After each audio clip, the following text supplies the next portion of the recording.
सास बहू की लड़ाई, एक अनोखी कहानी। सुनंदा अपने पिता की इकलौती बेटी थी। नाम के मुताबिक देखने में भी बहुत सुंदर थी। जब वह अपने ससुराल गई तो उसे उसके मुताबिक ही सब कुछ मिला। किंतु आजकल की लड़कियों को अधिक टोकना, समझाना, अपने मन के मुताबिक चलाना सासू माँ को अब कहाँ रह गया है। एक कहावत तो आपने सुनी ही होगी, जो किया बहू से टकरार, खो दिया उसने बेटे का प्यार। इस कहानी के मुताबिक सुनंदा की सास सुनंदा को हमेशा समझाती, बहू ऐसा करो, ऐसा न करो। नई नवेली बहू को थोड़े ही दिनों में अपनी सासू माँ से चिढ़ पैदा होने लगी।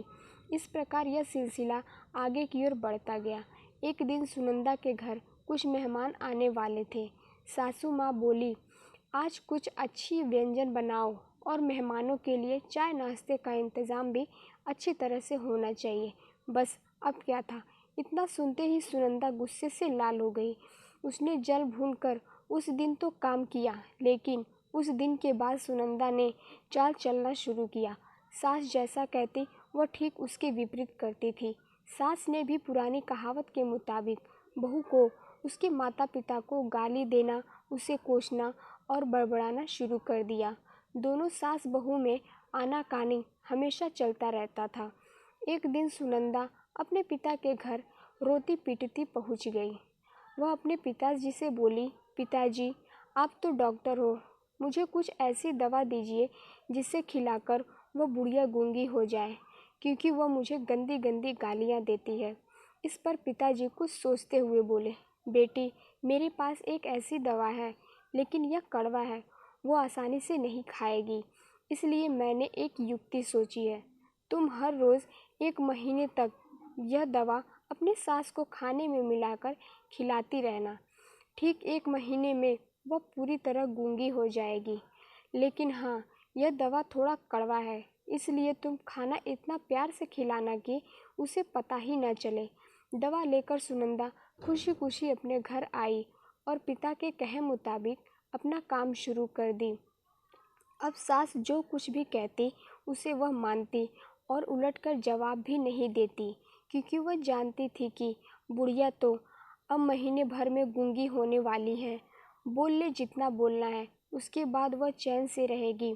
अब हर रोज़ वह प्यार से चुटकी भर दवा खाना में मिलाकर प्यार से माँ जी को दे देती थी। माँ भी समझती, शायद इसलिए माता पिता ने इसे समझाया बुझाया है, इसलिए यह लड़ना झगड़ना बंद कर दी है। अब माँ जी भी बहू की खूब प्रशंसा किया करती थी और बहू भी प्रशंसा सुनकर प्यारी बातें किया करती थी। अगर बहू से कुछ गलती भी हो जाती तो भी इस प्रकार महीना आते आते दोनों सास बहू में इतना प्यार बढ़ गया कि बहू अब अपनी सास की आवाज़ को खोना नहीं चाहती थी। एक दिन फिर उसी प्रकार सुनंदा रोती पीटती अपने पिता के पास पहुंची। पिताजी बोले, अब क्या हुआ? सुनंदा बोली, पिताजी अब क्या होगा, मेरी सास बहुत अच्छी है, मैं उसकी आवाज़ खोना नहीं चाहती, वह मुझसे प्यार से बात करती है। अब मुझे कोई ऐसी दवा दीजिए जो कि मेरी माँ जी को दिया हुआ दवाई का असर काट सके और वह गूंगी ना हो पाए। इस पर पिताजी हंसते हुए बोले, बेटी तुम रोना धोना बंद करो और खुशी से रहो। जो दवा मैंने तुम्हें दिया वह कोई दवा नहीं था, वह रिश्तों में घुली कड़वाहट उतारने की तरकीब थी। अगर मैं ऐसा नहीं किया होता तो तुम शायद आज नहीं सुधरी होती। बेटी इस प्रकार यदि तुम अपनी सास के साथ अच्छे से रहोगी तो वह भी तुम्हें अपनी बेटी के समान प्यार करेगी। अब सुनंदा को सारी बातें समझ में आ गई थी। उसे अपनी गलती का एहसास भी हो गया था। वह वापस अपने ससुराल चली आई। उसके बाद दोनों सास बहू प्यार से रहने लगी। उनके बीच स्नेह और अपनापन का भाव आ गया और घर खुशियों से भर गया। आशा है कि यह कहानी आपके दिल को छू गई होगी। यह एक सच्चाई है, अगर बहू अपने सास का प्यार पाना चाहती है तो उसे भी अपने सास को स्नेह देना होगा।